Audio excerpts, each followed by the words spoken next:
What's up, Taiwan? I'm Yvonne with news from here in Taiwan and around the world. U.S. President Donald Trump is getting ready to slap more tariffs on goods entering the U.S., and this time chips are on the list along with cars and pharmaceuticals. Joyce Zhen has been following Trump's announcements and brings us this report. Continuing Donald Trump's aggressive economic policy to rebalance trade, the U.S. president says he's looking to slap on 25% tariffs on cars as soon as April. He also said he could wage a similar 25% or higher rate on pharmaceuticals and chips. Now, here in Taiwan, a lot of attention has been on his plans for chips. Taiwan's most valuable company, TSMC, is the unmatched leader in making this critical technology, which is also seen as a crucial part of Taiwan's national defense. Talking to economists in Taiwan and in the U.S., they tell me these tariff threats put Taiwan in a dangerous position. While TSMC may have significant bargaining power given there are no alternatives to its most advanced chips, Taiwan's largest industry is still under threat. Now, Trump says that because of his tariffs, he's already getting major industry players, including in chips, to move to the U.S. I've been contacted by some of the biggest companies in the world, and because of what we're doing economically and through tariffs and taxes and incentives, they want to come back into the United States. And we'll be announcing various very large companies, the biggest actually, and they'll be coming back having to do with chips and having to do also with cars and lots of other things. TaiwanPlus reached out to TSMC to confirm whether they've talked to Trump's team, and they say they have no comment.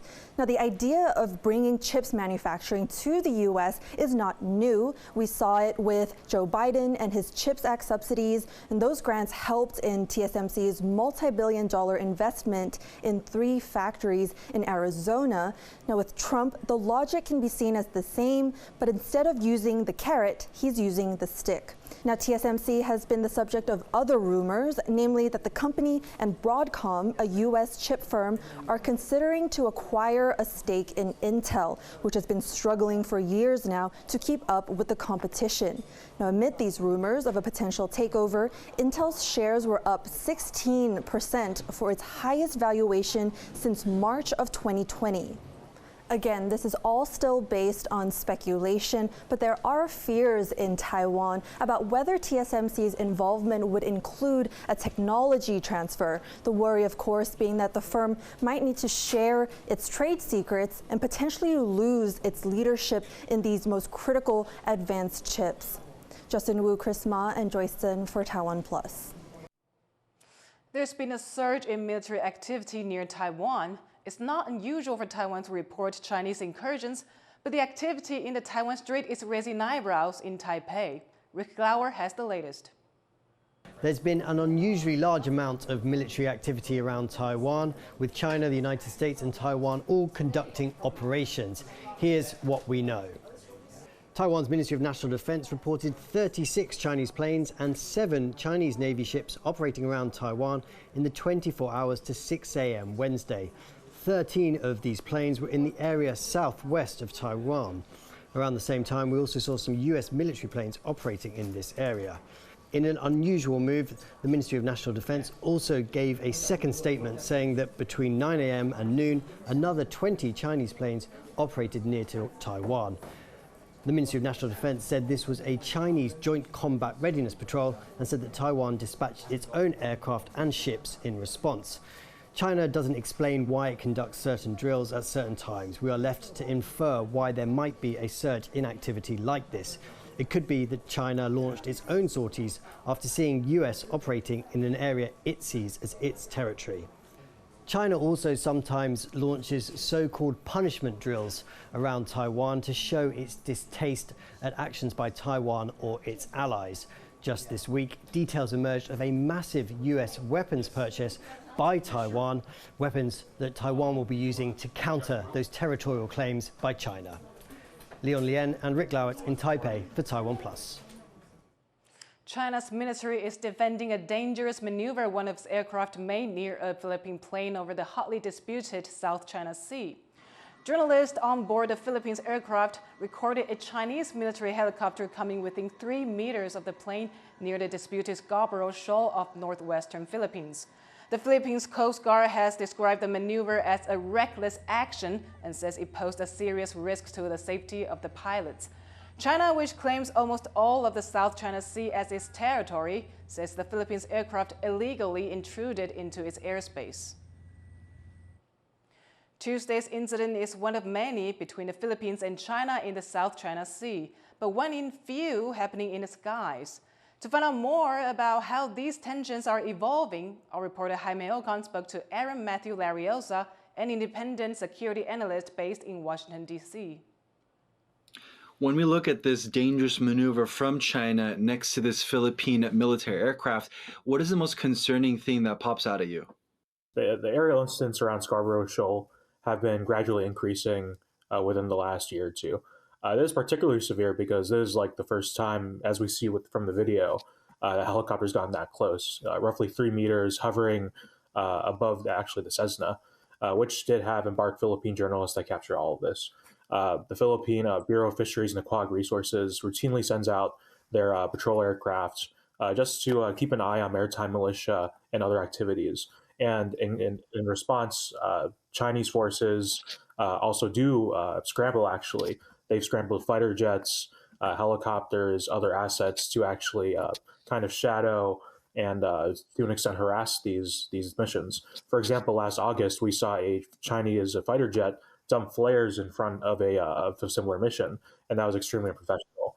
And as we see on the sea with the unprofessional conduct, the rammings, the other stuff, we are seeing a somewhat expansion of this into the aerial domain as Manila starts to extend more options up there. Now, the Philippines is no stranger to Chinese aggression in the waters around the Philippines with the Coast Guard, maritime militia, and the Navy. But now it seems that this aggression is spilling to the skies above the South China Sea. How does the Philippines manage this kind of aggression? You know, the Philippines is an asymmetric disadvantage here. This is a very different domain from the stuff on the water. This involves aircraft and all of that, which it's at a disadvantage. The Philippine Air Force only has 12 jets. They did float the possibility of doing escort missions with these, but you know, these are pretty the short legs on these jets. They can't exactly do sustain escort. The Philippine Air Force has been mirrored in a sort of a procurement quagmire with these new fighter jets they want, but that's been going on for decades at this point. So Manila has toyed with the idea of actually escorting these, but it doesn't exactly have the capability. Going forward, though, they don't really have too much of an option. It's either they stop the missions, accept that there will be risk or potential accidents, or keep going ahead and accept the risk in order to uphold their patrols and their sovereignty missions. With Trump now in office, do you think there's going to be any differences in the way that the United States and the Philippines cooperate together to handle tensions in the South China Sea? So I think this administration would probably want to kind of be a bit more, I wouldn't say aggressive, but at least a bit more present, at least visibly facing, to help out the Filipinos in this. A lot of the stuff they've already done, that could be building upon what happened in the Biden administration, which, did a lot of stuff. They did EDCA, they increased joint patrols, they did all of this. But with the Trump administration, especially with that language of reestablishing deterrence, that could give a strong indication of what's to come. That was Aaron Matthew Lariosa speaking to our reporter Jaime Ocon.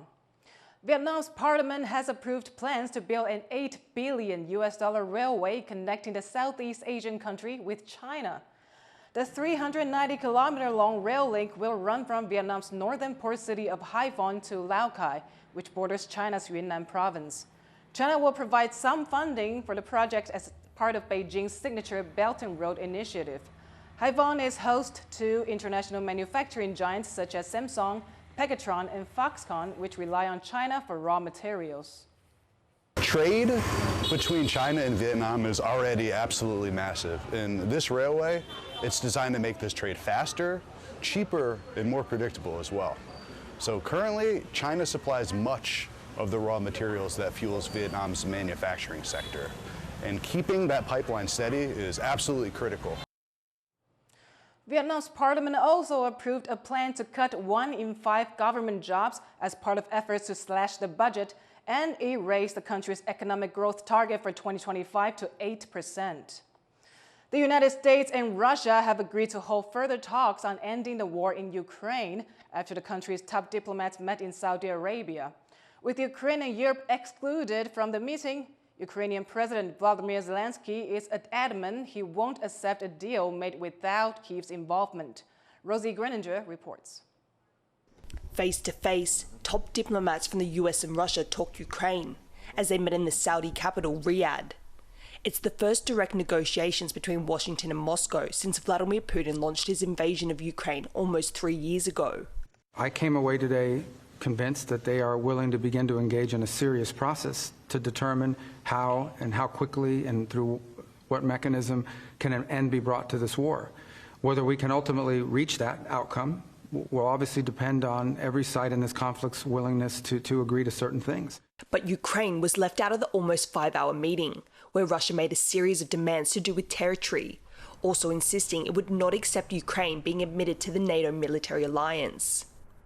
Since its full-scale invasion, Russia now occupies about 20% of Ukraine's north and east. The US reiterated that concessions of Ukrainian territory may need to be made to find a permanent end to the war, and that they're pushing for security guarantees to ensure the conflict cannot reignite. Можете обговорювати що завгодно, але не можна приймати рішення без України, як завершити війну в Україні. Ті чи інші умови. І нас не запрошували на цю зустріч, російсько-американську зустріч в Саудівській Аравії. Для нас це було сюрпризом, я думаю, так, як і для багатьох. Also left out of the discussion, Ukraine's European neighbours, who are now considering boosting their spending to help the country's defence. US negotiators say they're in contact with European officials and insist no one is being sidelined, least of all Ukraine.